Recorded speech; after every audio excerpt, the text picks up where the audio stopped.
ಹಿಂದಿನ ಸಂಚಿಕೆಯಲ್ಲಿ ನಂದ ತನ್ನ ಪ್ರೀತಿ ವಿಷಯವನ್ನು ತನ್ನ ಮನೆಯಲ್ಲಿ ಪ್ರಸ್ತಾಪಿಸಿದ್ದನು. ಶಾರದಾಳೊಂದಿಗೂ ತನ್ನ ಪ್ರೀತಿಯ ವಿಚಾರ ಹಂಚಿಕೊಂಡಿದ್ದನು. ಶಾರದಾ ತಂದೆ ತಾಯಿ ಇದರಿಂದ ತುಂಬಾ ಬೇಸರಗೊಂಡು ನಂದನ ಮನೆಗೆ ಬಂದು ಬೇಸರ ವ್ಯಕ್ತಪಡಿಸಿದ್ದರು. ಶಾರದಾ ನಂದನನ್ನು ತುಂಬಾ ಪ್ರೀತಿಸುತ್ತಿರುವುದಾಗಿ ಶಾರದಾ ತಾಯಿ ನಂದನಿಗೆ ತಿಳಿಸಿದ್ದರು. ಇದನ್ನು ಕೇಳಿದ ನಂದ ದಿಕ್ಕು ತೋಚದೆ ಚಿಂತೆಯಲ್ಲಿ ಮುಳುಗಿದ್ದಾನೆ. ಇತ್ತ ಅಮೃತ ಕೂಡ ತನ್ನ ತಂದೆ ತಾಯಿಯ ಮಾತುಗಳನ್ನು ಕೇಳಿ ಗೊಂದಲಕ್ಕೆ ಒಳಗಾಗಿದ್ದಾಳೆ. ಮುಂದೆ, ನಾನು ತಪ್ಪು ಮಾಡುತ್ತಿದ್ದೇನಾ? ಆ ಹುಡುಗಿ ನಿಜವಾಗಿಯೂ ನೋವು ಅನುಭವಿಸುವಂತಾಗುತ್ತಿದೆಯಾ? ನಂದನಿಗೆ ನಾನು ಯಾರೆಂದು ತಿಳಿದ ಮೇಲೂ ನನ್ನ ಮೇಲೆ ಪ್ರೀತಿ ಹೀಗೆ ಇರುತ್ತದೆಯೇ ಎಂದು ಅಮೃತ ಯೋಚಿಸುತ್ತಾಳೆ.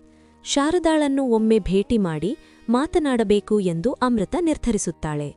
ಮರುದಿನ ಅಮೃತ ಶಾರದಾ ಊರಿಗೆ ಹೋಗುತ್ತಾಳೆ.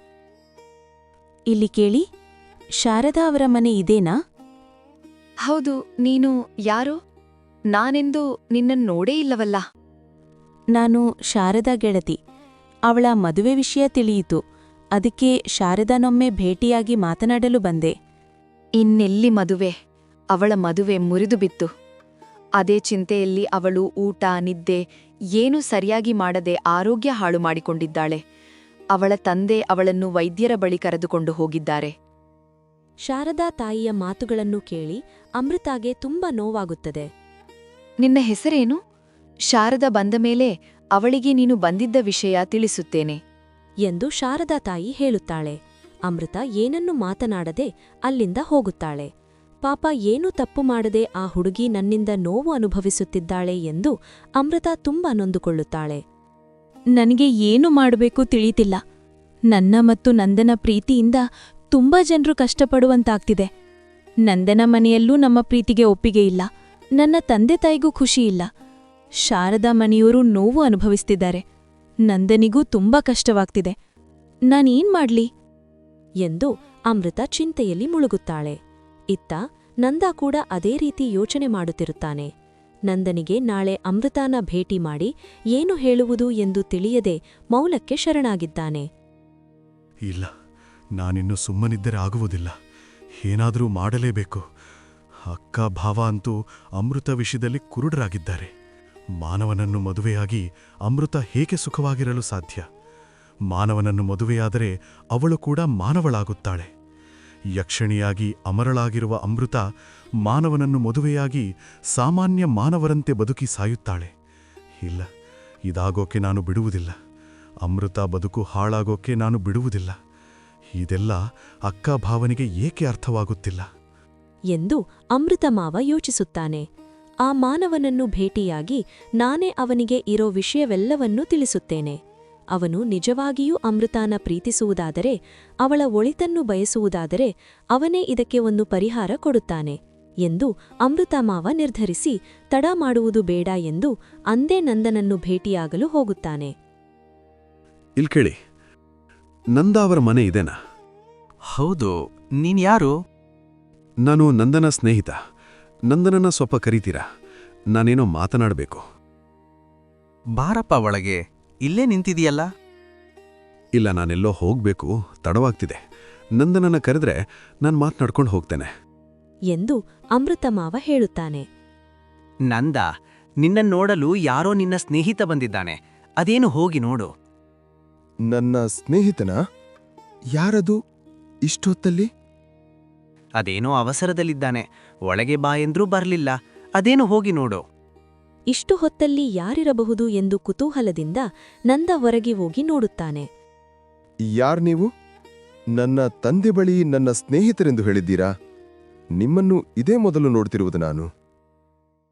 ನೋಡು, ನಾನು ಅಮೃತ ಮಾವ. ನಿನಗೆ ನನ್ನ ಬಗ್ಗೆ ಗೊತ್ತಿಲ್ಲ, ಆದ್ರೆ ನನಗೆ ನಿನ್ನ ಬಗ್ಗೆ ಎಲ್ಲ ಗೊತ್ತು. ಅಮೃತ ಮಾವನ? ಏನ್ ವಿಷಯ? ಇಷ್ಟೊತ್ತಲ್ಲಿ ನಮ್ಮ ಮನೆ ಬಳಿ ಏಕೆ ಬಂದಿದ್ದೀರಿ? ನೋಡು ನಂದ, ನಿನ್ ಬಳಿ ಒಂದು ಮುಖ್ಯವಾದ ವಿಷಯ ಮಾತನಾಡಲು ಬಂದೆ. ಮುಖ್ಯವಾದ ವಿಷಯನಾ? ಏನದು? ಅದನ್ನ ಹೇಗೆ ಹೇಳಬೇಕೋ ನನಗೆ ತಿಳಿತಿಲ್ಲ. ಪರವಾಗಿಲ್ಲ, ಅದೇನಿದ್ರೂ ಹೇಳಿ. ನಿಮ್ಗೆ ಸಂಕೋಚ ಬೇಡ.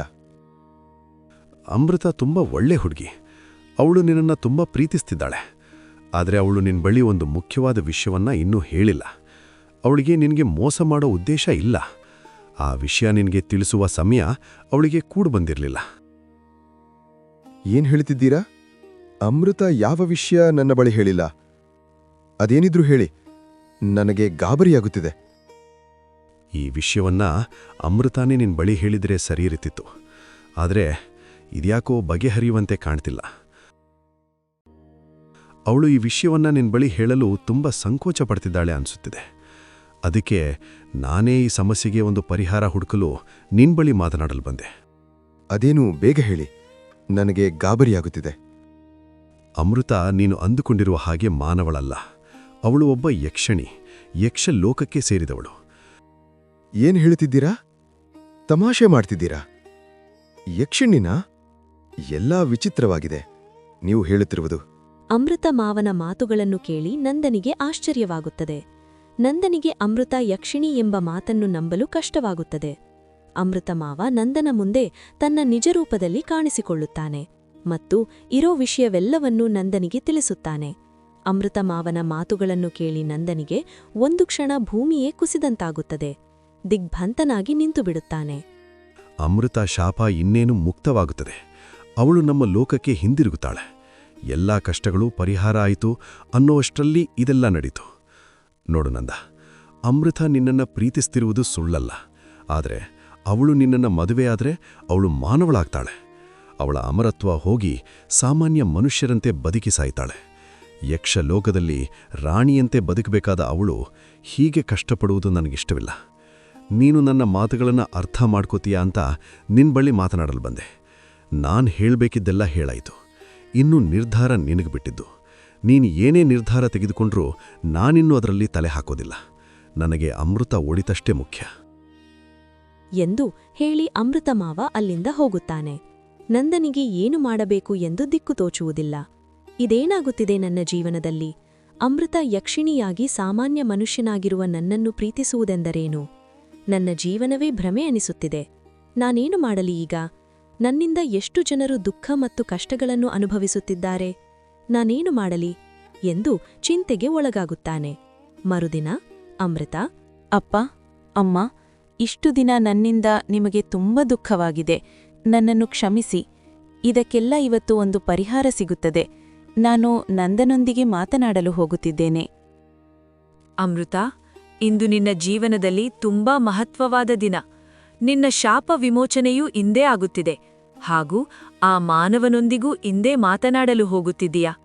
ಯೋಚಿಸಿ ಮುಂದಿನ ಹೆಜ್ಜೆ ಇಡು. ಇದು ನಿನ್ನ ಭವಿಷ್ಯದ ಪ್ರಶ್ನೆ.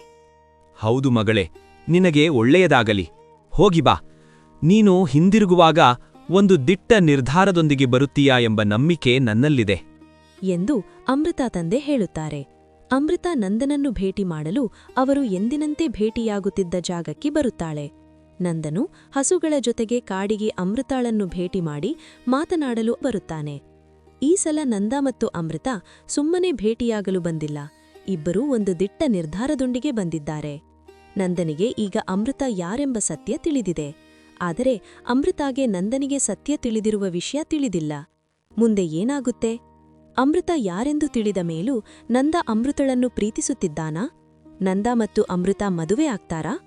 ನೋಡಿ ಅಂತಿಮ ಅಧ್ಯಾಯದಲ್ಲಿ. ಸಬ್ಸ್ಕ್ರೈಬ್ ಮಾಡೋದನ್ನ ಮರಿಬೇಡಿ. ಅಂತಿಮ ಎಪಿಸೋಡ್ ಮಿಸ್ ಮಾಡ್ಕೋಬೇಡಿ.